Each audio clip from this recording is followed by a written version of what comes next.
Aujourd'hui marque un tournant particulier dans la vie de la CNDVAIEF. Bon, CNDVAIEF, c'est une commission qui a pris naissance à partir d'une loi qui a été publiée en 2019 dans le Moniteur et qui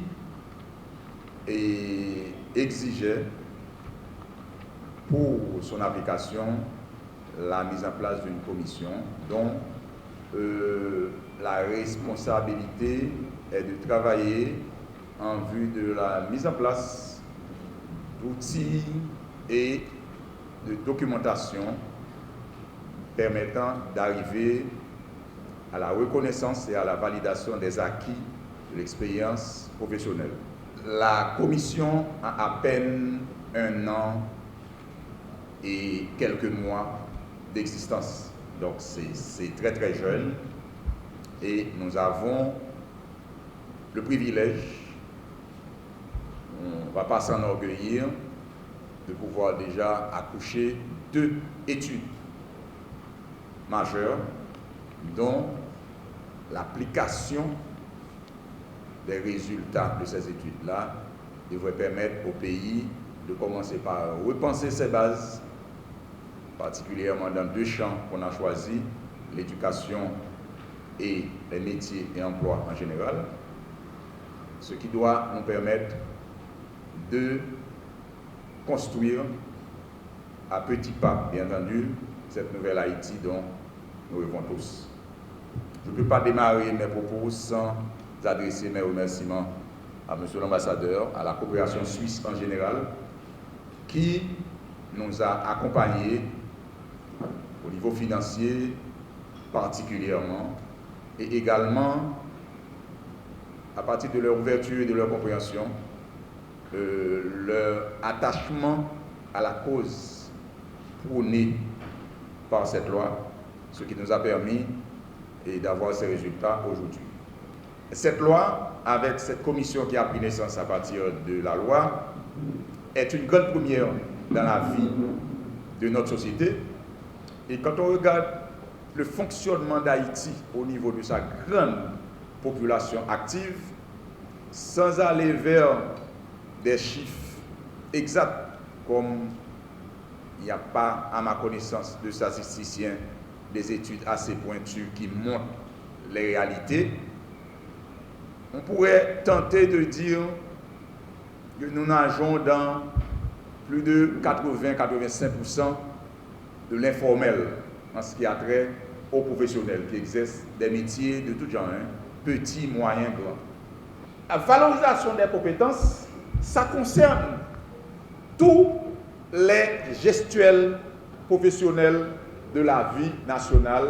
Et Dieu merci, la vie haïtienne en a en quantité absolue.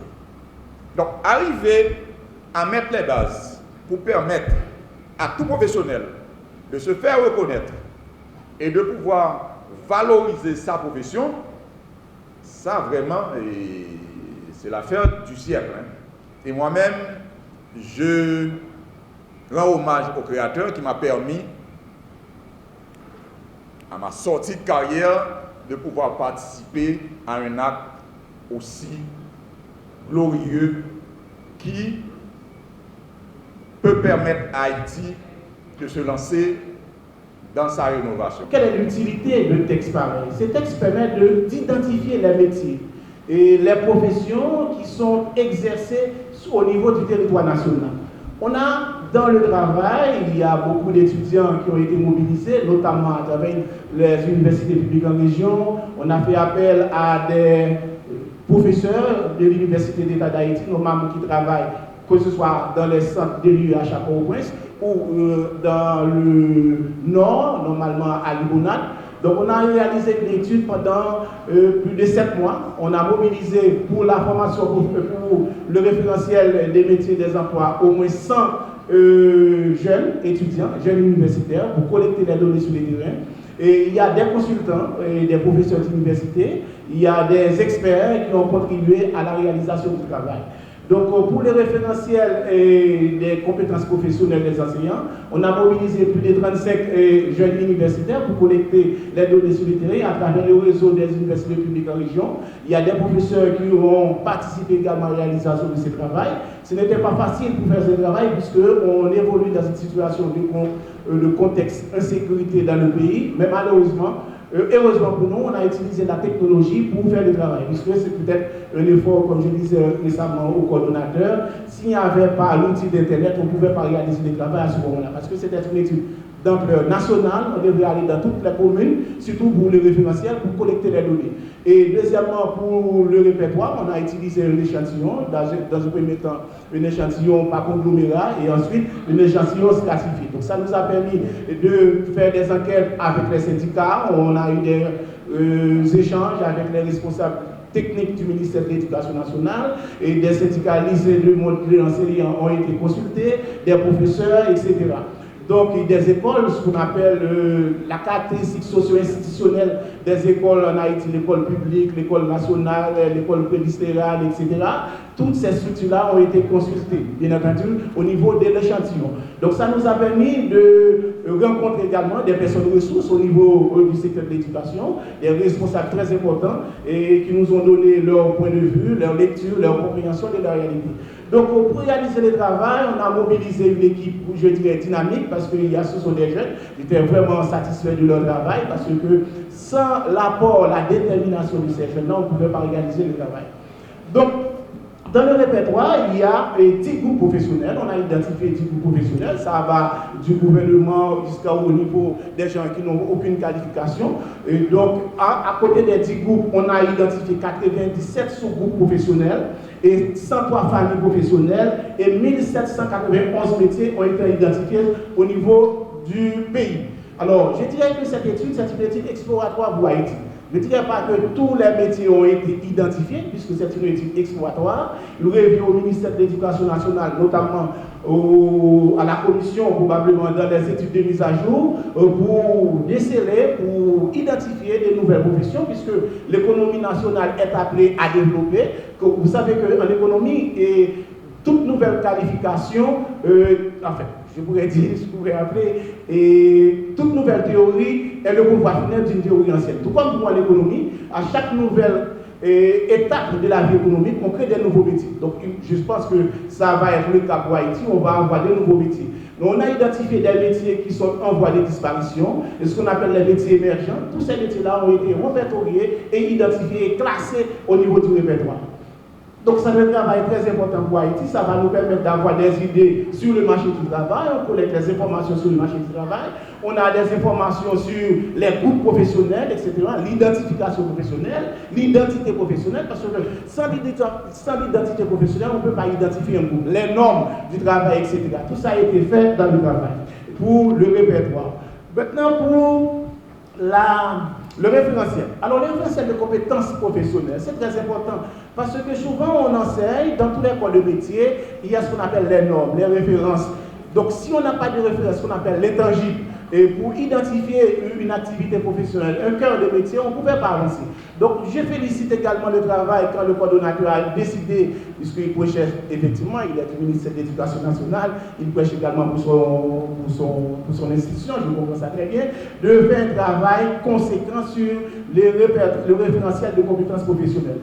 Dans le travail, on a identifié 16 blocs de compétences professionnelles. 16 blocs. Bien entendu, avec les discussions qu'on a eues avec des professeurs d'expérience, des syndicalistes, des cadres du ministère de l'Éducation nationale, des rencontres qu'on a fait avec d'autres experts, etc. On a essayé d'identifier quelles sont les composantes.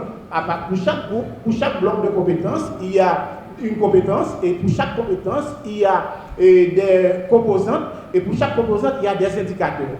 Donc ça nous a permis d'identifier un ensemble d'éléments pour que l'enseignant, quand on dit quelqu'un qui est enseignant, on sait pertinemment qu'il a des compétences à mobiliser en salle de classe. Ces compétences-là ont été identifiées dans le travail pour permettre au ministère de l'Éducation nationale de faire son travail de certification du personnel enseignant, parce que ça fait des années que le ministère parle de permis d'enseigner, mais pour avoir le permis d'enseigner, parce que c'est l'État qui va dire que je reconnais M. Joseph peut être enseignant. Mais quand l'État donne ce papier-là, ce papier doit vouloir dire quelque chose.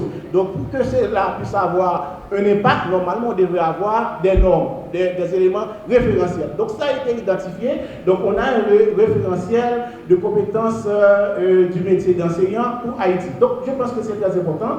Donc parce qu'on m'a dit je ne veux pas rester trop longtemps, donc si vous allez plus en profondeur, donc ça nous permet d'avoir un corps, la professionnalisation, c'est très important. L'ingénierie de la professionnalisation a été utilisée pour élaborer le référentiel. Puisque aujourd'hui, depuis quelques années, c'est des méthodes qu'on adopte de l'entreprise. On essaie de voir comment normer les choses, comment catégoriser la situation, comment on peut identifier les éléments, ce qu'on appelle le cœur du métier. Quel est le cœur du métier de l'enseignant? Donc ça a été fait au niveau du référentiel. Donc je pense que c'est très important pour Haïti d'avoir un référentiel pour l'enseignant. Parce que comme disait tout à l'heure le coordonnateur, on a plus de 80% des maîtres qui n'ont aucun papier, ils n'ont pas de diplôme. Donc maintenant, si on va au niveau du ministère de l'Éducation nationale faire le permis d'enseigner, il faut qu'on ait un référentiel. Ça va être utile pour que le ministère puisse continuer à formaliser le système éducatif. Puisque le référentiel de compétences de l'enseignant vise la formalisation de l'exercice du métier d'enseignant. Puisque quand les enseignants demandent de l'augmentation salariale au niveau de l'État, normalement, on sait effectivement comment ça se fait en Haïti. On peut avoir un diplôme de licence au niveau de l'école normale supérieure. On a le même salaire de la personne qui n'a pas de diplôme du tout. Donc avec le travail de formalisation, la démarche d'ingénierie de la professionnalisation du métier d'enseignant, ça va nous permettre d'avoir au moins des idées plus ou moins claires pour avancer. Donc je ne vais pas rester pour longtemps parce que je sais effectivement il y a beaucoup de gens qui doivent parler. Dans son discours d'installation, le maître mot du ministre de l'Éducation nationale et de la formation professionnelle, M. Nespi Maniga, a été l'équité. Il a martelé ce mot et dans toutes ses représentations publiques, il insiste énormément sur le sens de l'équité. En ce sens, j'appuie M. le coordonnateur général pour dire que, enfin, l'État reconnaît que ces exclus du système qui n'ont pas eu accès à un apprentissage formel, ont pu, malgré tous les obstacles, s'approprier d'un ensemble de savoirs pour devenir des professionnels parfois respectés et respectables. Il faut leur rendre hommage. Les exclus ont gagné haut la main leur combat pour l'inclusion. Cette reconnaissance de leurs acquis ne fera que la cerise sur le sundae et nous permettra d'entrer dans une autre période, la période de la valorisation de l'homme, cet humanisme qui nous manque beaucoup. Il faut sortir de ce cynisme ambiant pour aller vers l'humanisme. Monsieur le coordonnateur général, je vous prierai au nom du ministre de donner une large publicité à cette loi et aux résultats déjà obtenus, pour que les exclus du système sachent qu'on ne les a pas oubliés. Je remercie monsieur l'ambassadeur de Suisse, parce que ce n'est pas toujours facile de financer ce qui n'est pas palpable, ce qui n'est pas visible. Là, nous sommes dans le domaine d'une réalité, pour utiliser un concept moderne, virtuel, mais nous sommes dans la vraie réalité. La réalité de l'humain, où l'humain a toute sa place. Je vous en remercie, monsieur l'ambassadeur, au nom du ministre Maniga. Monsieur le coordonnateur général, je vous serai gré de bien vouloir commencer les travaux très vite avec le directeur, M. Franck, de la direction de la formation et du perfectionnement, pour que ce référentiel de l'instituteur fasse l'objet d'une politique nationale du référentiel, pour que aucune autre personne, selon sa bonne humeur ou selon son humeur, décide de modifier le travail réalisé par M. le consultant Richard Bourg. Donc il faut aller vite pour que ça ne change pas comme on change de chemisette trop souvent et qu'on oublie.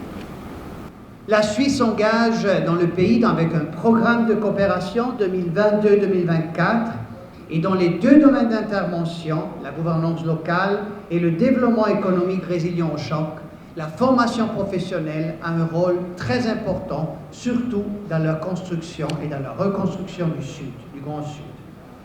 Le programme, il s'appelle SQUAD. Il s'inscrit dans le cadre de la mise en œuvre des programmes de développement de la Direction du développement et de la coopération DDC en Haïti, avec pour objectif justement d'appuyer les acteurs impliqués dans la formation technique et l'insertion professionnelle, en mettant en place des dispositifs inclusifs et pérennes de la formation technique aux jeunes scolarisés, peu scolarisés et déscolarisés, afin d'avoir une amélioration de l'accès au marché du travail, une augmentation des revenus. C'est ainsi que le programme SQUAT a accompagné le ministère de l'Éducation et des formations professionnelles pour la constitution, selon le cadre légal établi, de la Commission nationale de développement de la validation des acquis d'expérience professionnelle, ici aujourd'hui présent avec son coordinateur, mais aussi avec toute l'équipe qui t'a accompagné pendant ce travail incessant et très important. Donc, aussi, aujourd'hui, on est là, et vous avez écouté avant, pour admirer ces réalisations d'études sur le répertoire national des métiers et des emplois et le référentiel des métiers de l'enseignement. Ces étapes sont essentielles pour la démarche de validation, d'attestation des compétences et de la certification. Nous sommes contents, l'ambassade de Suisse, d'avoir contribué à ces réalisations. La Suisse reste présente et active. Elle continuera d'accompagner à travers d'autres instruments sa politique extérieure de la coopération internationale et consolidera les acquis en vue de leur appropriation et de leur institutionnalisation. On maintiendra donc notre approche de solidarité, d'inclusion et de proximité, comme on a entendu avant le représentant du ministère, de l'importance de cette solidarité et de l'inclusion de beaucoup de personnes.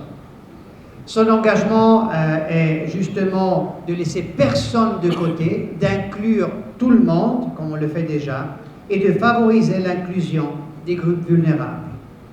Mes souhaits que les efforts enclenchés dans le cadre du programme pour accompagner la mise en application de la loi de 2019 portant sur la reconnaissance et la validation des acquis de l'expérience professionnelle, que tout cela puisse perdurer, comme vous l'avez bien mentionné, monsieur le coordinateur et aussi le représentant du ministère, de perdurer pour le bien-être des jeunes en particulier et du peuple haïtien en général. Je vous remercie.